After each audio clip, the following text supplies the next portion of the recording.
And so from our home screen, once you guys have logged in, there's only one place we can access our forms, and that's going to be through our Forms tab and Form List. So that makes it kind of easy to find these.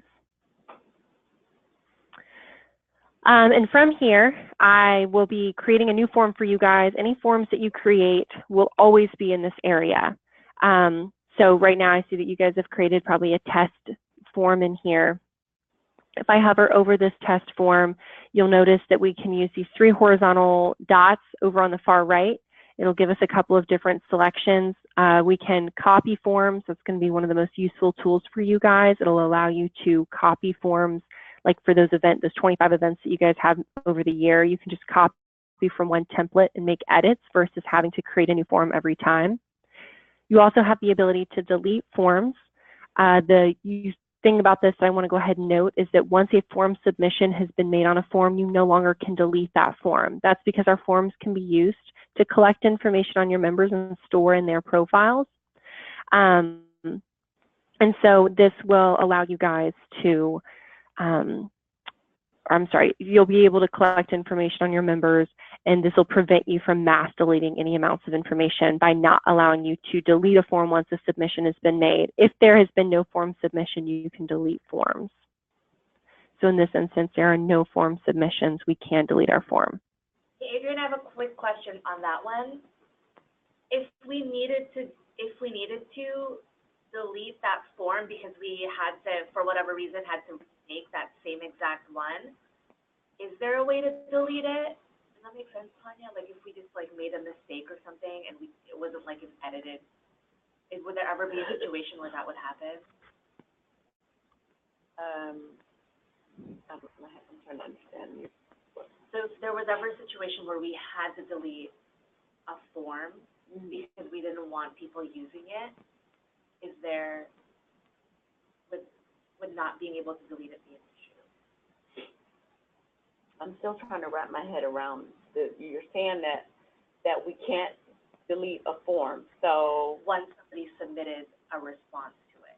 So if there was an instance where we had to delete it, let's say somebody royally effed up and all the info is completely wrong and we had to start over, it would seem like it would be an issue that we cannot delete, right? Right. Well, we can't edit it. Well, I would think we would just leave it unpublished, no? Oh, there's a way to publish and unpublish. Right, Adrian? Sorry, are you following this conversation? Yeah, so you can edit forms, but you can also unpublish forms, and then you can also archive forms. We just haven't gotten to that part of the training yet. So you can archive forms, and if you ever wanted to go back and review archived forms, you can show archived forms. Okay. So basically, the key is if we have information in there, if someone fills out a form, we will still have access to that information indefinitely, right? Exactly. If you deleted the form, you would be deleting all of the information you might have collected from your members. Now, if the form was just like really bad and somebody did a horrible job making it, or it's just the wrong form, then I would imagine there'd be no form submissions tied to it yet, because I would imagine that you guys would review the form before you sent it live, like before you published it and made a link to it on your website or somewhere. So you'd still be able to delete that form if it was made incorrectly. As long as there's no form submission, you can delete a form. Okay. And then we can edit forms. So editing forms will allow you to make changes within the form builder. We're going to do that in just a moment. And then last, we can take this form. Taking this form will literally allow you to do just that. It's going to let you take the form on behalf of somebody. So if somebody gives you guys a call and says, hey, I know that this registration is ending and I want to go ahead and register, I just don't have time to get in front of my computer today, you could find their name in your database and take the form for them while they're on the phone with you and just collect the fields of information that you've requested.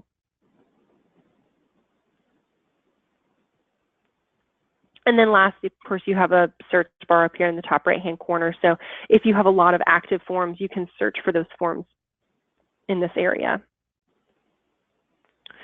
Any questions on these pieces?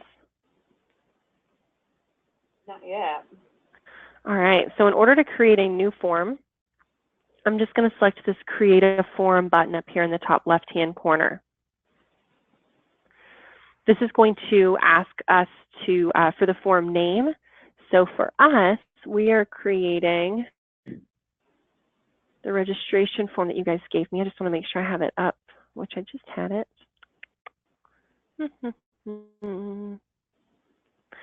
And it's just going to be for like a registration. Here we go. So I can call this registration form. Now, whatever we name our form is internal to you guys. So you can name this form anything that's going to help you recognize what the form is being used for. And then from here, we're going to determine what type of form we're creating. Our form by default will have a couple of different sections. We'll have a login section, a summary section, a payment section, and a confirmation section. We're going to look at those in just a moment. The body of the form will really depend on what type of form we're creating. So if we're creating a membership application, we'll check that we're using the form for membership, and the system will automatically bring in the membership section to the form. If you're creating an event registration form, we're going to check that we're creating a form for event registration. That'll automatically bring in the event registration piece. If we're using the form for both a membership application and an event registration, for whatever reason, which you guys would never use that, but you can check both, it'll bring in both sections. And then last, we can check neither. So we have a general section that we can use for the body of our form as well. A general section would be creating a form for anything else: donations, sponsorships, partnerships, surveys, anything that wouldn't fall underneath that event registration category, you would create as a general form. So we would check neither. At this point, I'm going to select Save, and it'll bring us into our form builder. Any questions on that? No, I think we're good.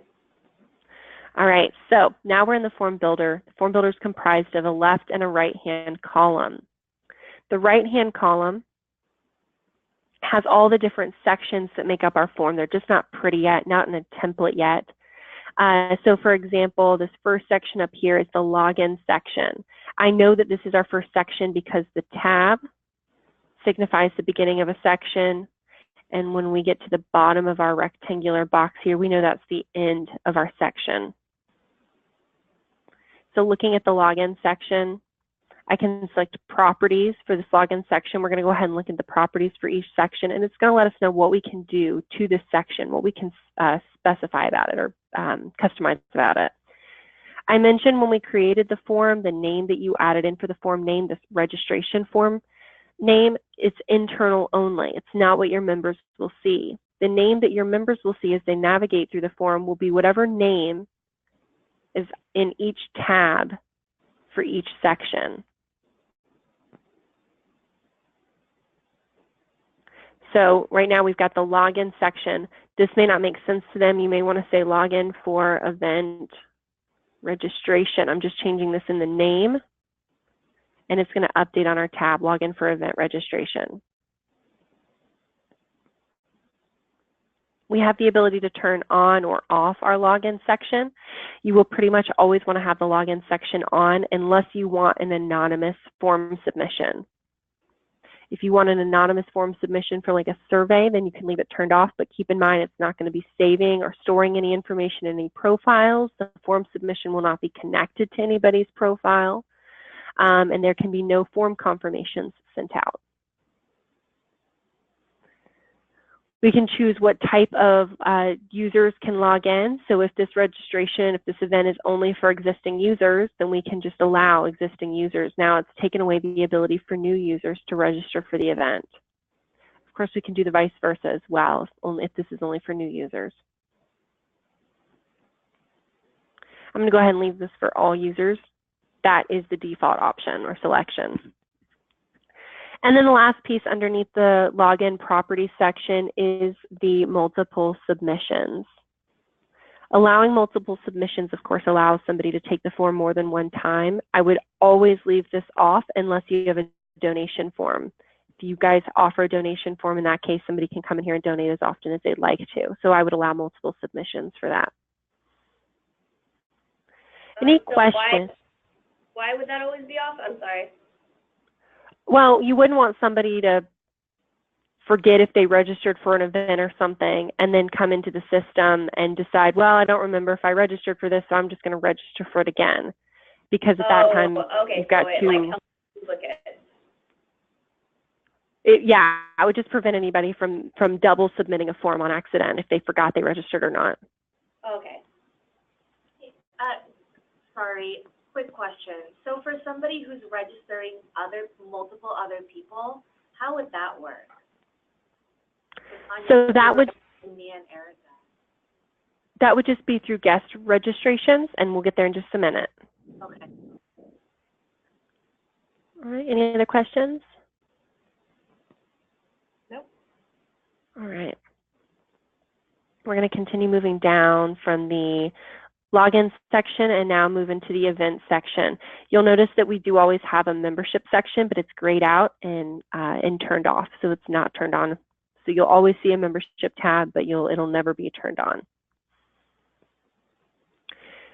The event section. So this has a couple little things built in here. Register for this event below is going to be an area. I can click on this actual box and it'll allow you to change this event description.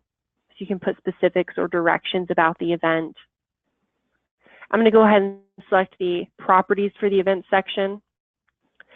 I mentioned a couple times that the name on the tab of the section is going to be what your members are seeing as they navigate from section to section on the form. You wouldn't want them to just see event section. You would want them to see, 2018 spring event registration or something a little bit more specific. So we would always want to make sure we're updating the name of our event, and it's going to update on our tab, so it would be what your member sees. Same thing for the event name right below here. You can add in an event date, so the date of the event. You'll always want to make sure that this require at least one registrant for this event is turned on, so we're going to leave this as is. You can limit number of registrants. Let's say you guys only have 100 seats available at your upcoming conference or upcoming event. You could put in the number 100, and once 100 people have registered for the event, it will not allow any additional registrants. And once that number is reached, what do you want to happen to the form? Do you want the entire form to be disabled or just the event section? You guys will probably only use event section, so you could just do the entire form. You wouldn't have multiple sections within your event forms. So the allow guest registrants, this is what you just asked about. If you want to allow guest registrants, we would want to make sure that this is turned on.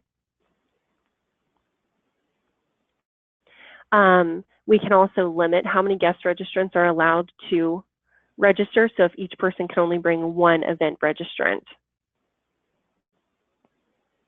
then we would just put that there's, or I'm sorry, one guest registrant. Yeah, one guest registrant. We can just put that they're only allowed to have one additional guest. And then if you want prospect profiles created for those guests, we would just want to turn this toggle on. That'll create a prospect profile for every guest that's registered. Some events, maybe classes, you might want to turn that on because if you've got individuals coming to classes, they might want to know more about what you guys have going on with your association. Whereas if it's more like a social event, you may want to leave that turned off because it'd probably be a lot of people registering their spouses. And then the last item up here, allow key contacts to register linked profiles. So that would be if the college would be allowed to register multiple linked individuals. If the key contact can register multiple linked individuals, you would want to turn this on. Does that make sense? Did I answer the question that was asked just a minute ago? Yeah, thanks, Adrian, but I also have a follow-up question now. Sorry. You're fine. We have different ticket types. So let's say we have 100 general registration, but we also have 25 special VIP registration. Where would we put that in? Like the different pricing? Well, where in the form would that go? Is it just like down the line from here? Am I just jumping the gun? Yeah, so I think you're just talking about different pricing options, correct? Right, like we might have a presenter registration or a 1-day registration or a 5-day or something. Yeah, so we're just not there yet. But we'll get there for sure. But so Adrian, I have a quick question then. So that number 100, so is that the total number of folks that we want? So if we had 100 general registration plus 25 special plus 50, then we would want to put 175 in that box? Exactly, because that's total registrants for the entire event. Adrian, I have a quick question about the guests, allowing guest registrations. I think this is from a previous conversation we had. So if we turn off the guest registrants, does that mean that those guest registrants will not be able to like log in and then view their account? If you turn off like the create prospect profiles for guest registrants or allow guest registrants, period.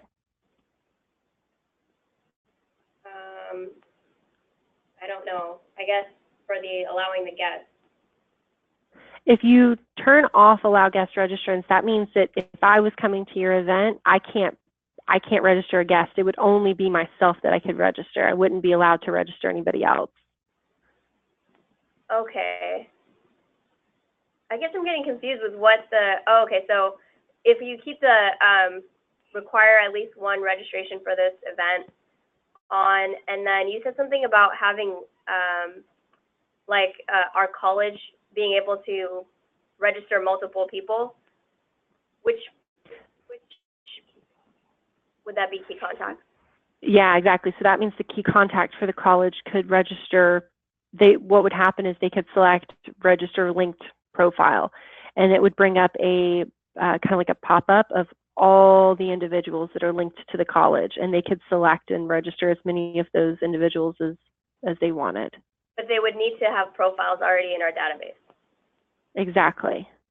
So what happens for the folks who don't have a profile? That's what my question is. You get what I'm saying, Tanya? I would assume that if they turn on the create member prospect profiles, then it would allow. And then, okay, so we would always need to keep that on, right? I'm just trying to clarify what, I would just keep it on, considering like the digs and all that. Okay. Yeah. But does that affect our, what is it, like our cap, Oh, that's a good question. right? Because it's creating members, isn't it? I'm not sure. It's creating a prospect. With that, so Adrian, the tiering, you know how we're in like a tier where we have like 500 members and 3,000 prospects, right? Something like that. So the more prospects we have, once we go past the 3,000, once we get 3,001, that would move us up to a different level tier pricing in terms of our payment, right? Correct. So if okay, so if somebody's a guest multiple times, but it's the same person, would that lump together into one profile? I don't know. No, not if you, I mean, no, it wouldn't, because if you're creating a prospect profile for all guest registrants forever, and I register a new guest person every time it's going to create a new profile for them. It's not going to recognize those profiles in the system. Now, if I registered myself, and this time I registered a guest, and I registered my coworker Kelly, if she knew that I registered her as a guest, she could have a username and password. So the next time she could just say, I'll just register myself. And when she registers herself, she would log in with her username and password and register under her prospect profile. And that is going to save that information. But if I'm just registering like my significant other every time I go to your event, and you're creating a prospect profile for him, it's going to create a prospect profile every time I register him as a guest. So, and the other thing is like the way that she's talking about prospects is, I think we're going to be using it differently, right? Because our prospects are not really prospects; they're actually our members. They're faculty members. So if you have Tanya, Christine, Erica from MJC, and Kiana wants to come. We all have linked profiles, but Kiana doesn't. She ends up being a prospect instead of being an actual profile member. So how does that affect her profile when she logs in? Is she gonna have the same access as our member profiles do? That's what I'm trying to get to, because how are we gonna, because we have a cap, how are we gonna accommodate those folks? Did you hear that, Adrian? Erica's question? Yeah, so the permissions that are set in the system are going to be set based on member or non-member type. So, and same with pricing. So if you have those faculty members and they should technically be receiving faculty pricing, there's not really a way to automate member type pricing in the system. It would just have to be a selection set option in the field on the form. Like, if you are a faculty member, please select faculty member pricing. And they'd have to check, I am part of your faculty. As far as permissions go, like what they can see, their technically their permissions are based on being a prospect if you're keeping them in the prospect member type, like non-member, built-in member type. There's not a way to, unless we created a new group, which I think we've talked about, you could create a new group called faculty and put them in the faculty group, and that will allow you to give them different permissions than just prospects. Okay. And I think that would be, especially for the digs, because a lot of those folks, do they participate in a lot of other things outside of the digs? It just depends. I think most of them don't, but probably 25% other stuff with us. Okay. What if we could just create a profile that, or a separate group, digs group or something? Yeah, that works. It could, that group that we would create for them, Adrian, like the faculty group or whatever other group, is that visible to them or is that internal to us only? That would be marked whether it's visible or not in the profile owner attribute security. Okay, so we can make it visible to us only. Yes, exactly. I wouldn't want them to see. Like most of the stuff, when I looked at the attribute security, we don't want them to see. Probably not, right? Very minimal. Okay. Okay, thanks, Adrian. Yeah.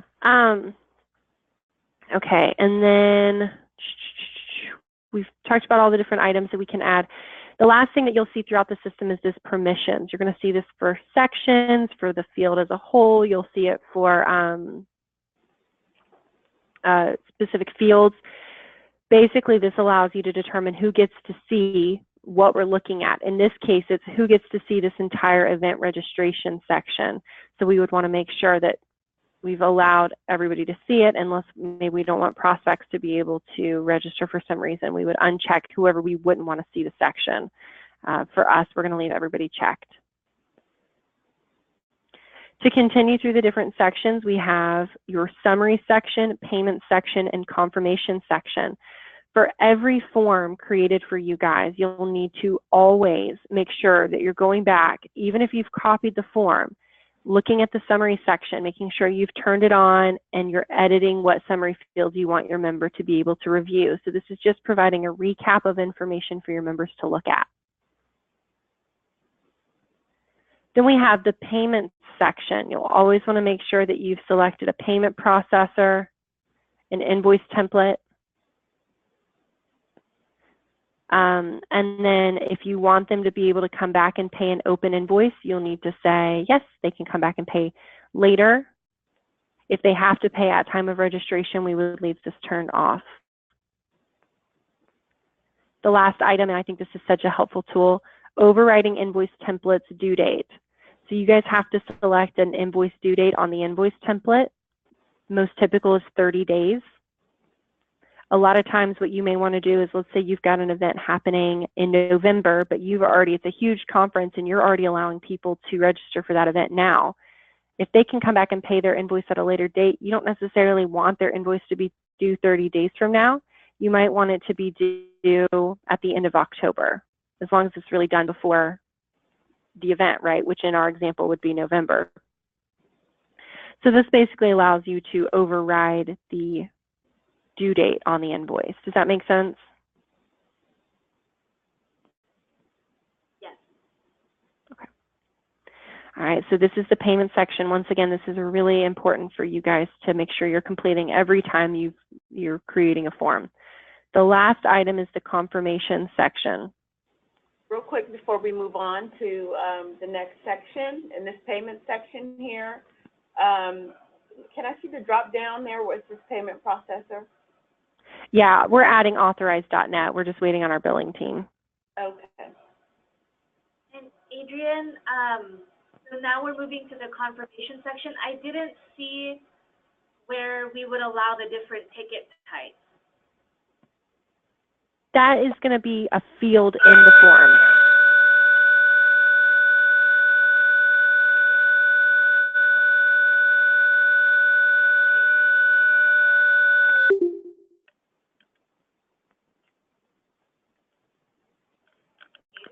Hello?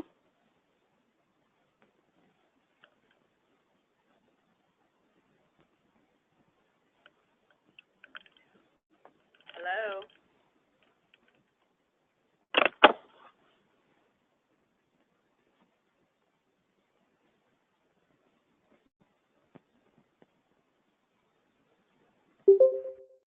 Hey, you guys, did you guys hear that? Yeah. I don't know what that was. That was crazy. Different tickets are going to be, that's a field on the form that we're going to add. Okay. So it's not in this payment section. It's actually going to be fields that we will add to the form. And will we have to do that each time? Yes. Okay. Even if it's, so, couldn't we just duplicate the form? You can always just copy the form, exactly, but you'll always have to go through if there's pricing updates and update the pricing. Okay. Does that make sense? That makes sense. Okay. All right. Then this last section here that we have is the confirmation section. This is a really powerful tool for you guys. So once your members submit the form, they'll be brought to a form submission page or like a confirmation page on their browser. So it would say like, thank you, your form has been submitted successfully. So you guys would want to always personalize this probably and put something a little bit more in here, maybe information about the event. Now this is a really great thing, but what I really love about our confirmation section is if I go to the properties for the confirmation section, we can also set up a confirmation email. So I'm going to turn on the confirmation email, edit the confirmation email, and here, once again, you can add more details about the event. And this will actually be emailed to them. We have a merge data tool that you guys can use. And the merge data tool will allow you to add in any of the fields that you've collected on the form. Maybe it's their first name, last name, organization, or college name. Maybe it's payment information. You guys can add whatever form or fields you've collected on the form as data merge fields to the confirmation email. So this will act as a receipt for your members. But what I love about this is you can BCC yourself on this email as well. So while it's going to your member, or maybe it was a prospect or a guest that's attending, it'll go to them as a receipt, but you can also BCC yourself on this to receive it as a notification.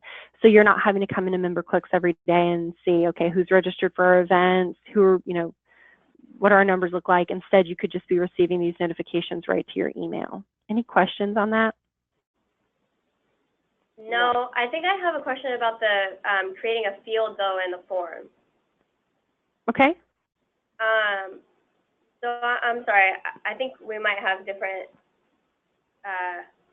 interpretations of the form. So you were saying, going back, say if we have different price points for our registrants, do we basically have to create a new form every single time? Or is it just like there's one form and then we can create a field in that form that says, okay, you're pricing for, I don't know. Presenter. 2 days. 2 day. Like those unique fields can be in one form? Or are you saying literally if you're a presenter, then you take a separate form altogether? No, all of those fields will be in the same form. We would just need to create a new form for every event that you guys have. Yeah. Does that clear it up? But that form can contain all of the different ticket prices. Exactly. You would want it to. Okay, that makes sense. Ooh, okay, we're good. Are you gonna show us that, or? Yes, we've still got a long way to go on the forms training. We've pretty much just done an introduction. So this is a confirmation section. So this is everything as far as the sections go, just a review of the different sections on the form. We've only looked at this right-hand column so far.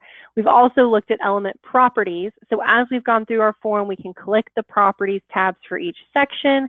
We can select specific fields on our form, and it's going to show us element properties, or what I like to say, these are like customizations that you can make to that specific field or that specific section of the form.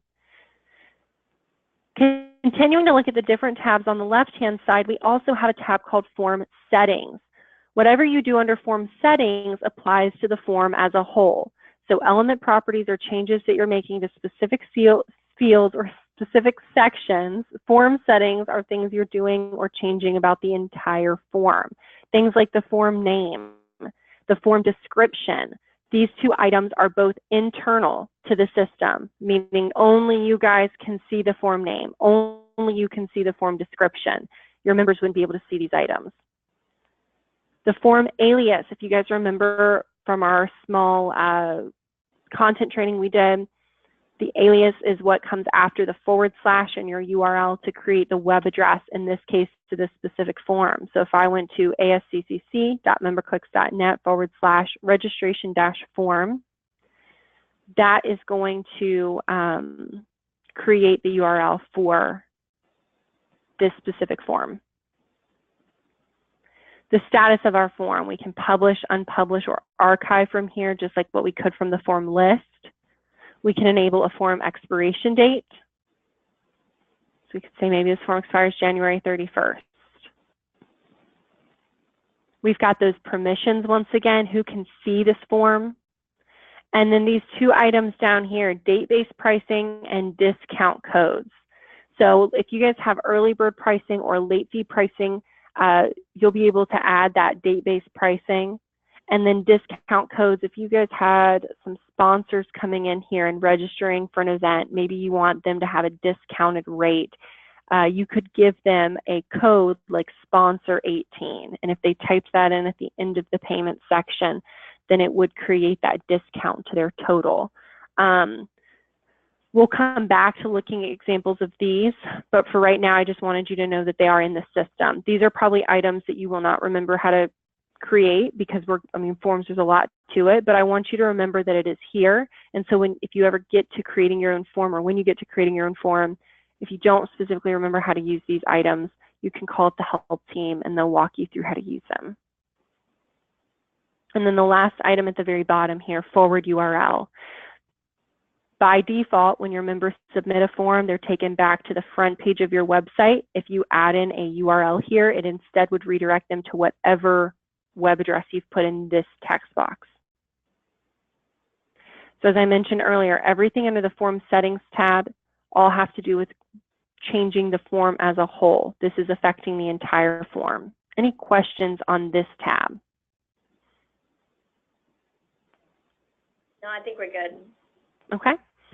The next tab is our add form elements. So this is how we add form elements to our form. The only place you can add form elements is in the field, the body of the form, which would be the event registration section. Now, if you guys think back to our database training, we talked about built-in and custom attributes. We can pull, we're literally going to be grabbing and dragging these form fields onto our form in the form section.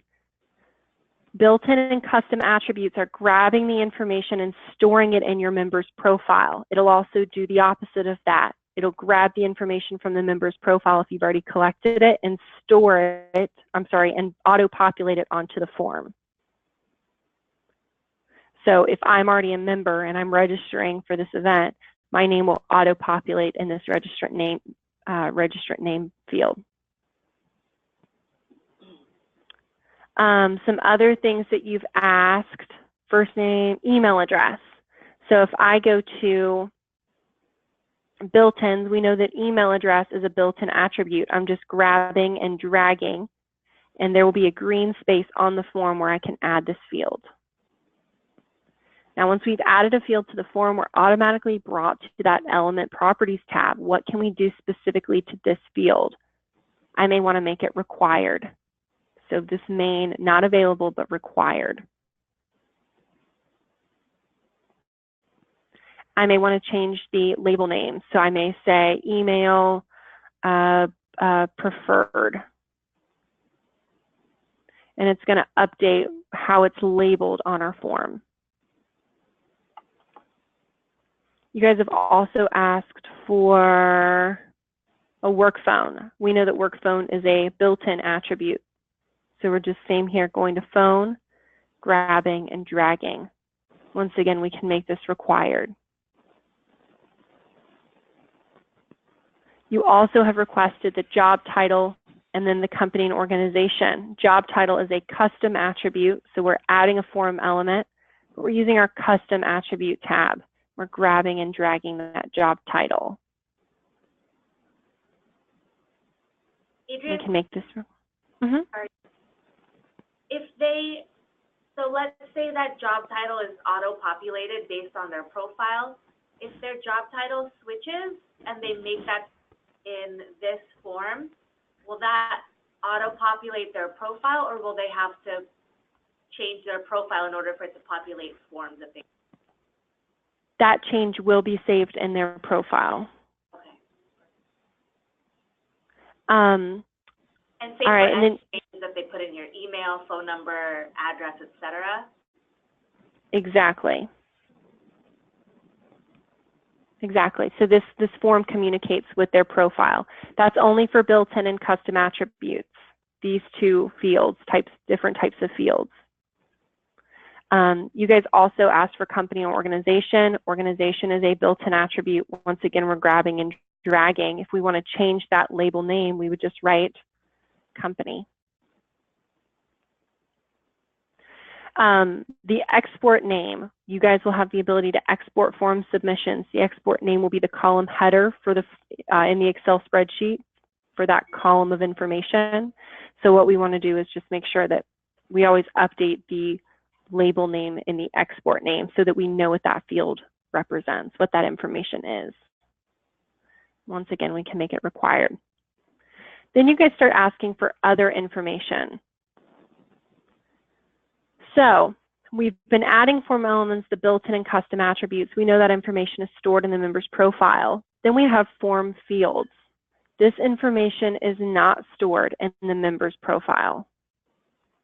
So a form field would be a piece of information you need for the form submission, but not stored in their profile. So you guys said, do you have any special dietary restrictions? I would probably ask that every time on the form. That's just what I've seen, common practice. And we're going to be using these different fields to accomplish any questions that we have that we only want for the form submission. For example, do you have special dietary restrictions would be a selection set. We're grabbing our selection set and dragging it onto the form. We would add our label name because we don't want it to read selection set. This is required. I'm just working my way down. Now we can use this for a price field, but we're not using this as a price field right now, so we're leaving this turned off. And then we're adding our selections and option limits. So you have things like gluten-free or other allergy, vegetarian, vegan, or maybe there are no food allergies. And then we would save. Did that make sense how I added that?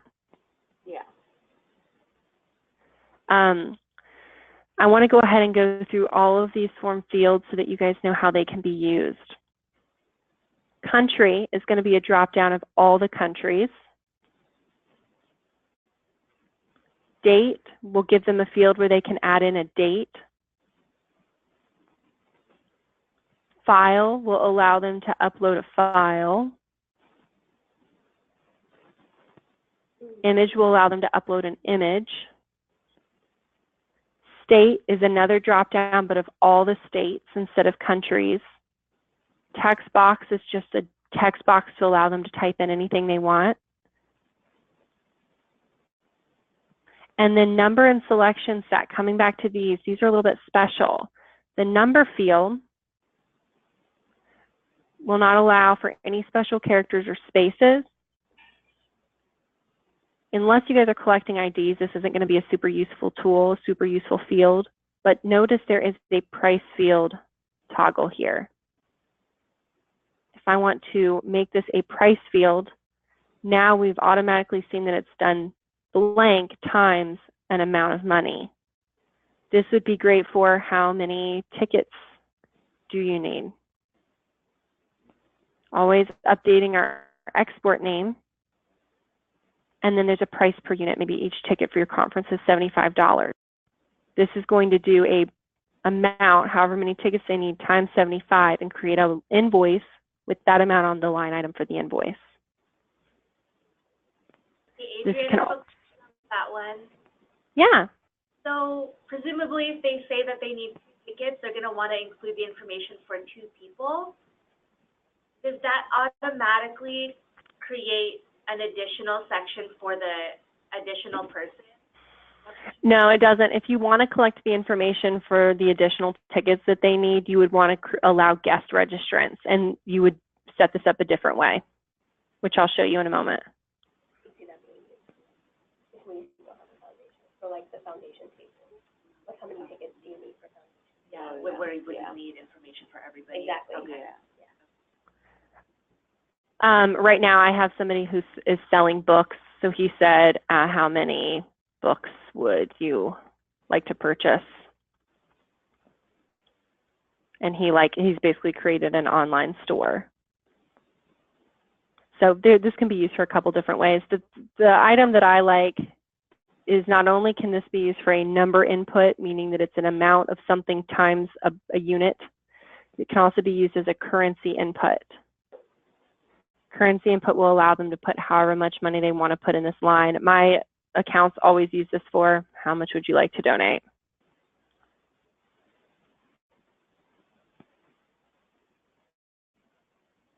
Now, anytime that you've added a field to your form that has some type of monetary value associated with it, you will always see this additional button, Edit Payment Processor and Revenue Account.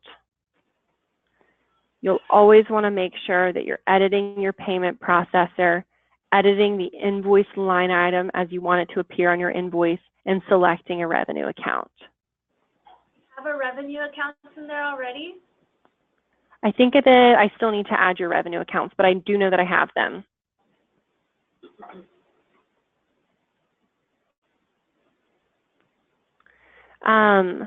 In addition to how much would you like to donate, using a number field, we also have a selection set.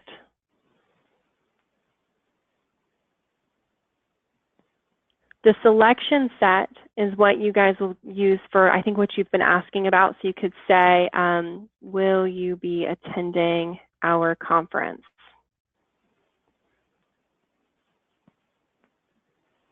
And you may want to say, so once again, you'd make this a price field.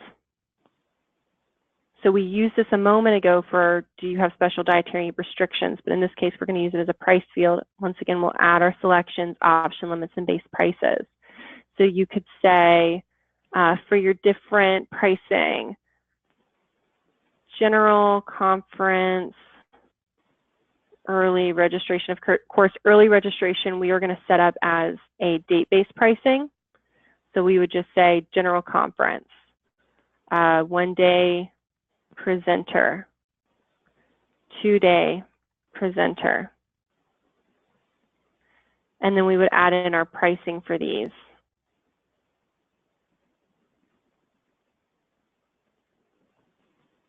Whatever options they select will add this amount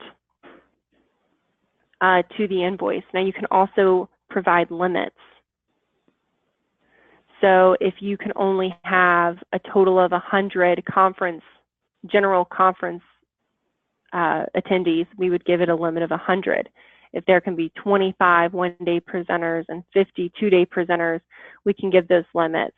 So instead of this being an overall limit for the forum as a whole, it would be a limit for each selection set in the selection set field. Any questions on that? Yeah, Is this Adrian, answering so, those questions? Mm-hmm. you have another question. So does this selection set communicate with that overarching number of tickets for the whole form?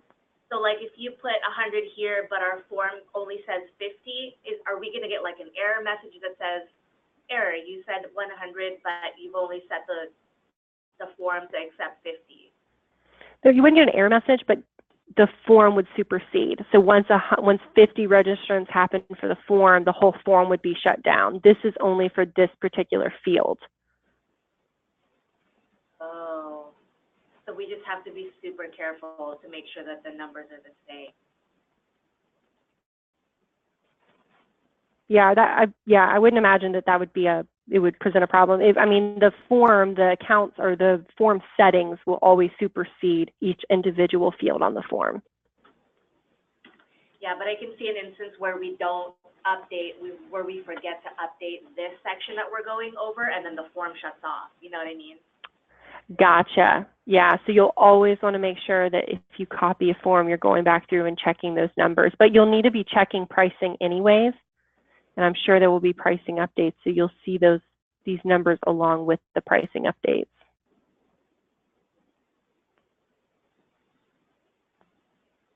Does this answer that question that you guys were getting at as we were going through the training earlier? Yeah. Awesome. Now I am going to have to jump to my next call, but we've only probably got about 5-10 minutes left of the forms training, so we can complete this next time. And I'll be completing your form. It would be awesome if you guys came in here and completed the confirmation section of the form. I'll include that in your follow-up email. And I do want to make sure that we've got our next training scheduled, which we do for Thursday at 3 o'clock. Does that work for you guys still? Yes, so 3 o'clock her time, right? So Thursday at... You're So it'd be saying 12 Wednesday? y'all's time. This Thursday? Oh, yes. Mm-hmm. Yeah. Yep, it's on our calendar. Awesome. All right. Well, I'm going to send you guys a follow-up email later this afternoon. And if you guys have any questions, please let me know. Otherwise, I'll talk to you guys on Thursday, okay? Great, thanks, Adrian. All right, thank you. All right. Thank you, guys. Talk to you soon. Bye. Bye-bye.